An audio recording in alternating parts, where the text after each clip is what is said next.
Vamos a orar para entrar a un pequeño devocional que tenemos.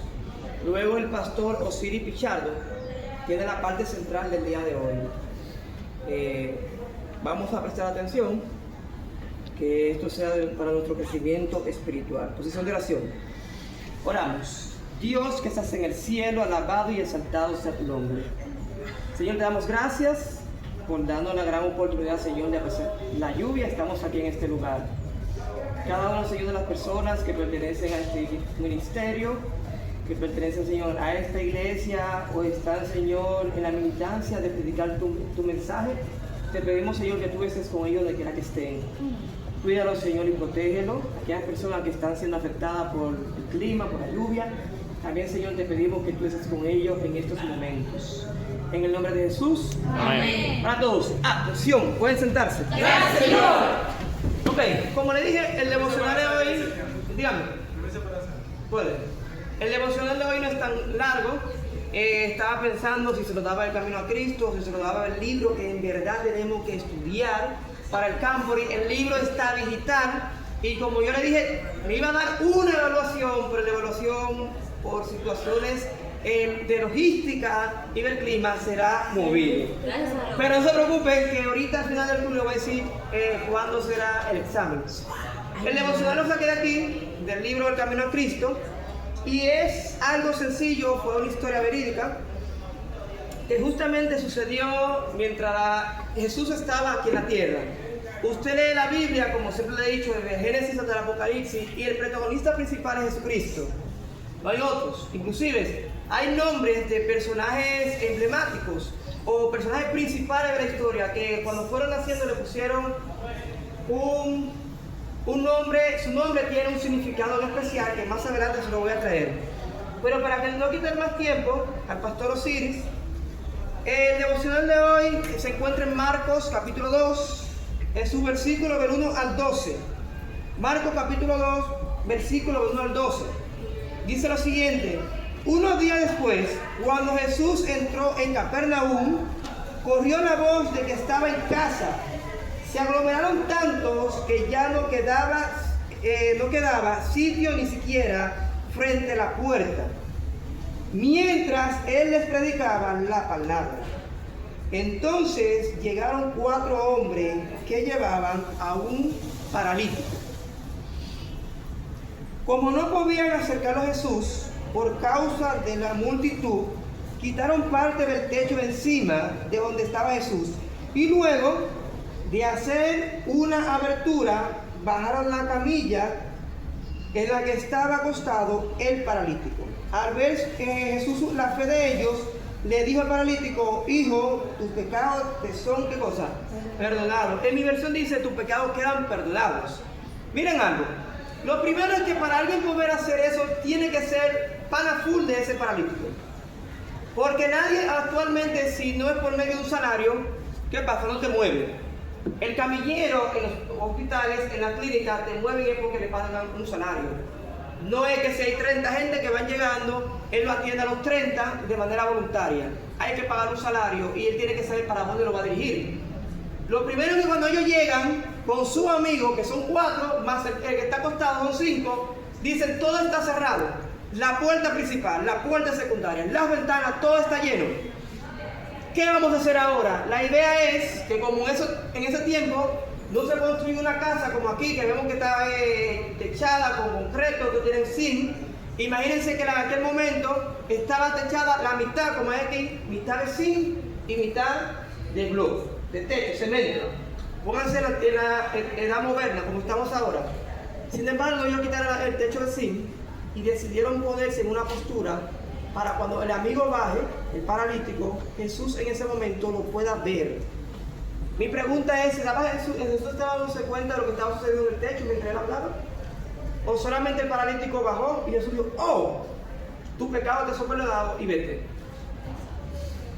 Imagínense el escenario, ahora mismo aquí nosotros en la iglesia hablando del devocional, y de repente te llama gente, así en Celazo, y nosotros estamos entretenidos, hablando, conversando de un tema particular, y de repente cae un pedazo del techo, y no solamente cae el pedazo, sino que viene una persona inmediatamente para que uno de nosotros lleno por el Espíritu Santo, cumpla el milagro que se realizó en ese momento. Para nosotros que estamos ahora mismo en silencio, que no estamos murmurando, y ver que ahora mismo nos están abriendo un hoyo aquí arriba, es algo grande. Pero ya Jesús sabía lo que estaba sucediendo en ese lugar. Y Jesús no le dice, vete, sino que dice, tus pecados te son, ¿qué cosa? Perdonados. Jesús vio, ¿qué Jesús vio ahí? ¿La fe de los amigos o la fe del hombre? La fe de los amigos. ¿Por qué? Por el sacrificio que ellos hicieron para llevar al amigo, romper el techo y bajarlo allá. Eso demostró una gran fe que ellos estaban haciendo, ese sacrificio que le dio a entender a ellos que si él lo llevaban hacia Jesús, él podía ser sano. Eso fue la fe que sanó al amigo. Más también el amigo tenía fe porque también confiaba en ellos, en que ellos decían, hay un hombre en Capernaum que también cosa sana y su nombre es Jesús de Nazaret. Pero también confió en esos 4 hombres cuando le dijeron, hay que subirte al techo. Y si no hay escalera, es peor todavía.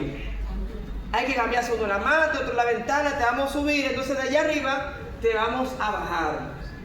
Yo me imagino al amigo en ese momento, por su mente pasó 20.000 cosas, están locos, todo lo que están haciendo, cuando vienen me dejan caer. Sin embargo, había algo que le decía, ten fe, ten paz, todo saldrá bien. Como la canción, todo va a estar bien, ¿verdad? Y sin embargo, ¿qué pasó ahí? Normalmente el hombre bajó y se cumplió con el cometido. ¿Cuál era el cometido de sus amigos? Que él sea totalmente sano. Él recibió doble. ¿Qué fue cosa? La sanidad y la salvación.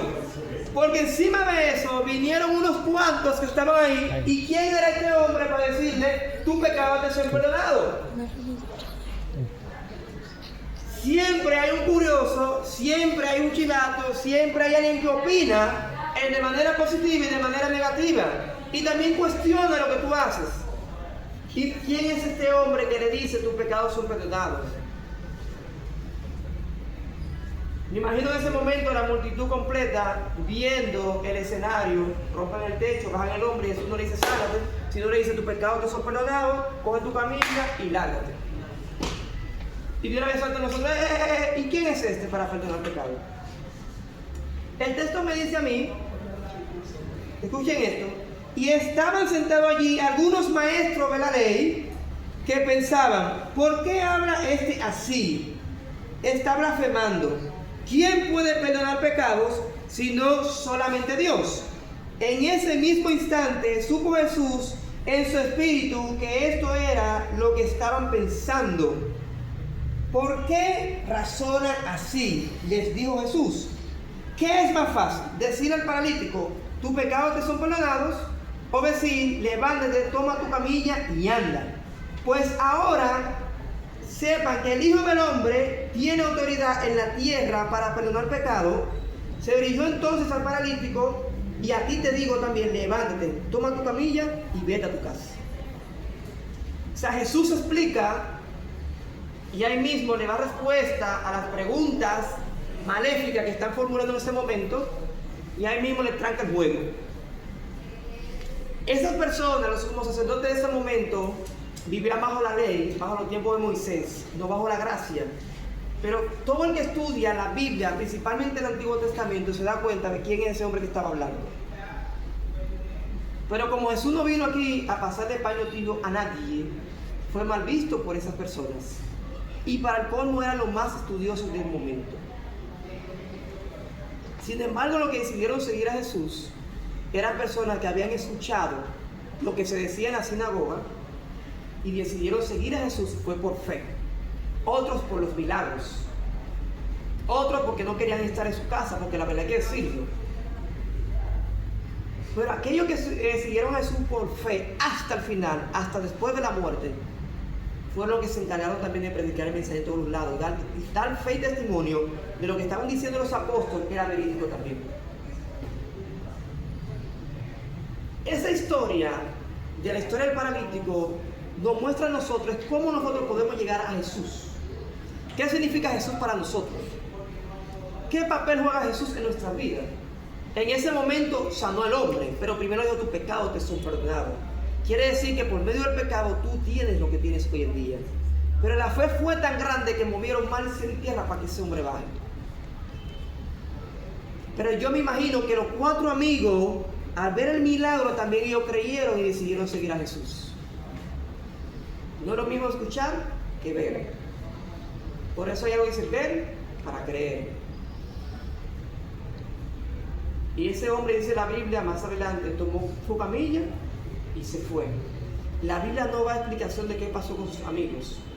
Pero yo me imagino que en ese momento sus amigos se quedaron atónitos de lo que había pasado. Fueron con fe, pero pensaron que el milagro iba a resultar así. El hombre se fue doble. Pensaron que Jesús lo iba a sanar, porque fue en busca de sanidad que fueron. Pero se llevaron 2 cosas, la sanidad y la salvación. Vayamos a Cristo y busquemos las 2 cosas, la salvación y la sanidad, física o espiritual. Cristo siempre está a la puerta y siempre está dispuesto a darlo. Amén. Dios le bendiga. Para todos, atención.